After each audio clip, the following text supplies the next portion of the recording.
ওই যাচ্ছ জিল্লু? বারা টয়লেটে যাচ্ছি। কেন? বারা আপনি তো মাল চাইলেন, এই জন্য তো মাল আসতে যাচ্ছে বারা। আসসালামু আলাইকুম ভাই, কেমন আছেন সবাই? আশা করি সবাই ভালো আছেন।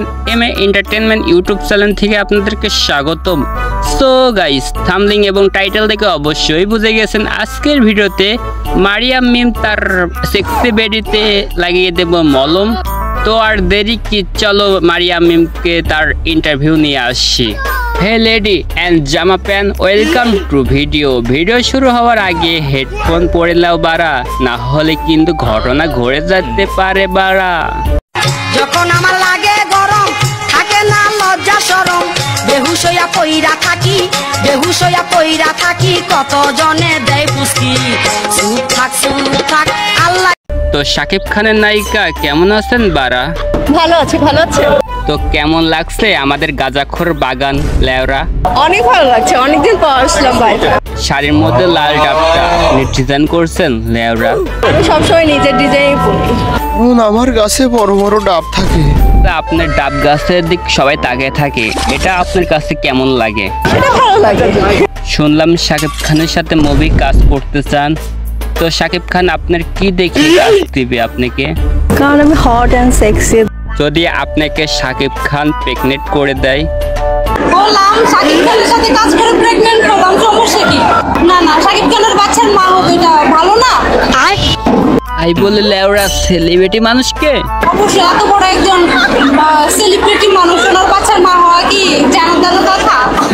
শাকিব খানের বাচ্চার মা হতে চাইলে শাকিব খানের সাথে খেলতে পারবেন তো লেওরা?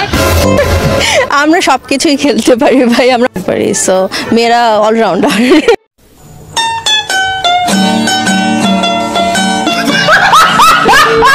কিন্তু শাকিব খান তো চাই নুসরাতকে। নুসরাতের তো আমার মতন বড় বড় ডাব নাই, কিন্তু নুসরাতের চাঁদ মামা সংটা এটা যদি আমি থাকতাম তাহলে তো উড়াই দিতাম। এখানে তো নুসরাত কিছুই লাগতেছে ভাই। এই জায়গায় যদি আমি থাকতাম কি মনে করতেন বলেন? তখন তো সবাই হা হয়ে তাকায় থাকতো, মাই গড কি ফিগার। তাহলে শাকিব খানের সাথে কাজ না করে কেন আইছেন মাঠে খেলতে আইছে লেওরা? মানে ক্রিকেটের কথা বলছি লেওরা কথাকার। কারণ জিরো ফিগার দেখাইতে।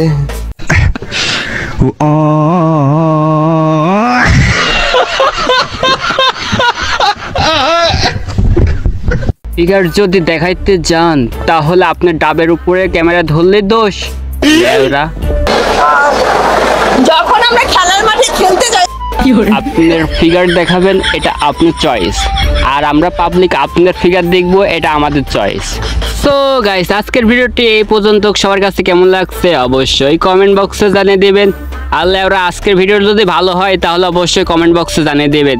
আর যারা সাবস্ক্রাইব করেন নাই অবশ্যই সাবস্ক্রাইব করে পাশে থাকা টুনটুনটা অবশ্যই বাজিয়ে দেবেন, আবার অন্য টুনটুনি বাজিয়ে দেন না। তো সবাই ভালো থাকবেন, সুস্থ থাকবেন, আল্লাহ হাফেজ, বাই বাই। भोसड़ी के बेटे बेटे बेटा मौज कर दे।